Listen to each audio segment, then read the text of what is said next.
Canadian immigration continues its attack on immigration levels with yet another change in the LMIA program. The government of Canada has changed their view towards immigration, with them trying to reduce the number of temporary residents. Most recently, there was an announcement that they are also going to limit or reduce the intake for permanent residents. And in order to achieve all of that, the LMIA program is being tightened, it's being targeted by the government, making it more and more restrictive. On October 21st, 2024, ESTC released a few more restrictions towards the LMIA program. We're going to talk all about these restrictions, so stay tuned until the end of this video.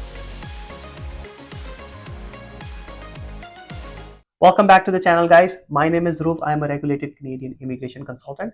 At our firm Effizient, we assist all prospective immigrants with their immigration to Canada.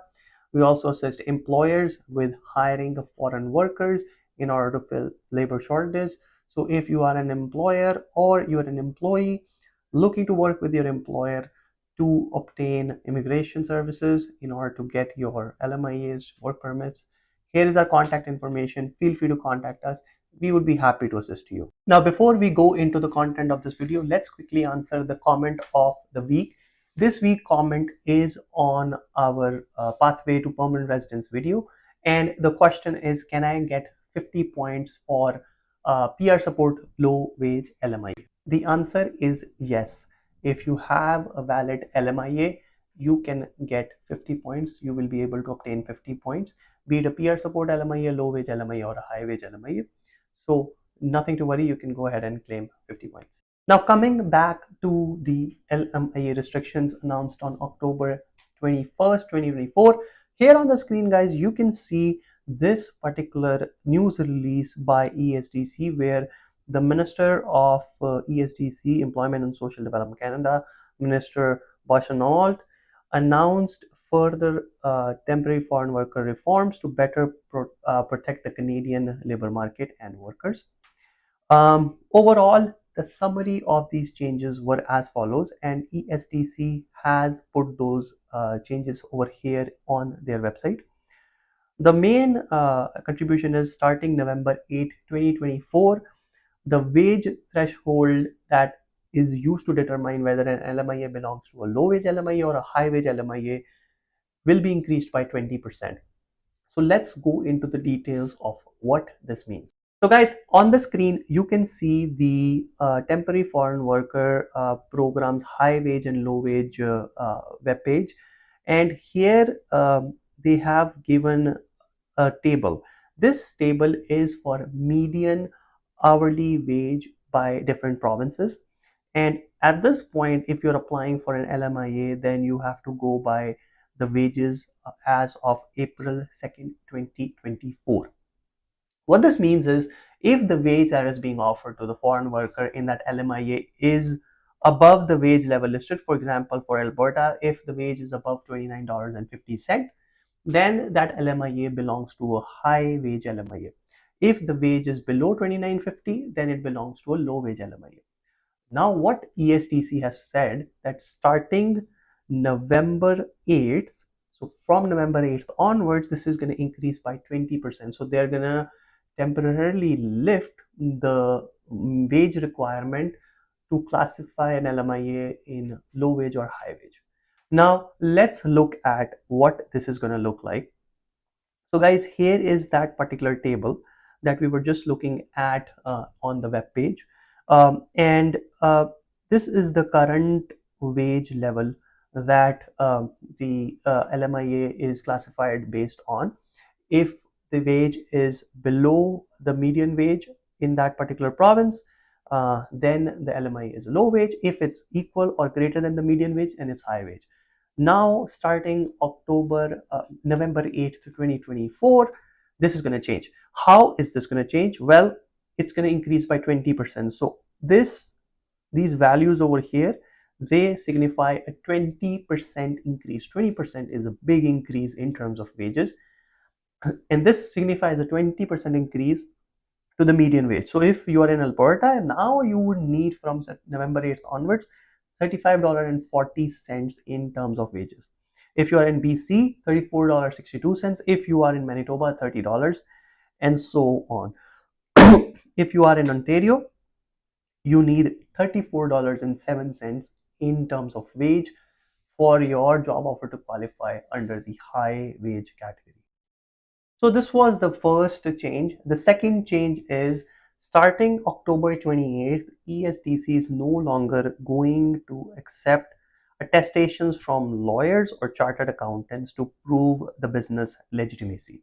Now, what this means, guys, before for business legitimacy, you require two kinds of documents. One was to prove that your business is providing a good or a service, and the other was to prove that you have the ability to fulfill the terms of the job offer. That means you have the ability to pay the foreign worker.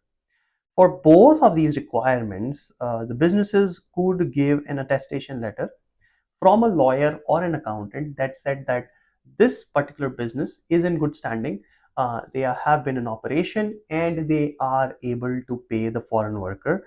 The government had given sample attestation letters, and here is one of the samples for an attestation letter. So before, if you were applying, you could use this kind of letter issued by your lawyer or your CPA, and you would be able to apply for an LMIA and be able to satisfy the business legitimacy requirements. Now, starting October 28th, they're not going to allow that anymore. That means you cannot use business attestation letters to prove business legitimacy. You would have to use one of these other documents that they have listed. Now, this essentially is another blow to employers. Again, in some sense, it's a good thing because there was a point where companies which weren't doing well financially, but they were just able to get letters from lawyers or CPAs just because of their business relations with certain professionals. But in reality, their company was not in good standing with regards to finances, with regards to their balance sheets, and owing to these attestation letters, they were able to get approvals for their LMIA applications. Now, guys, these were the two big changes.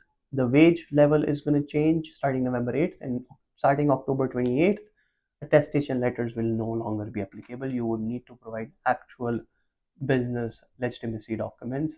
So again, we are continuing on the path to make the LMIA process more and more restrictive.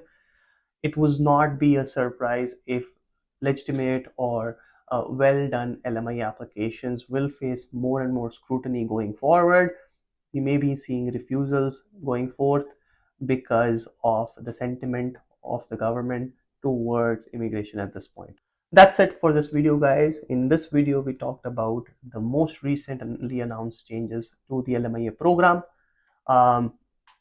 Please, if you are in the process of obtaining an LMIA, make sure you know these changes and make sure you know all the other changes that are taking place, because it's changing every single day.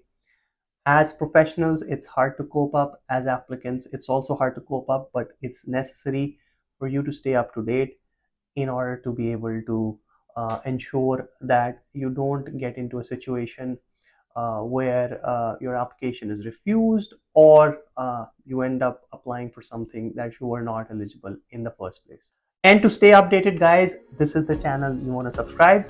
If you like this video, hit the like button, subscribe to the channel and hit that bell icon so that you are always updated about any new information, any new thing that comes out of Canadian immigration or ESDC.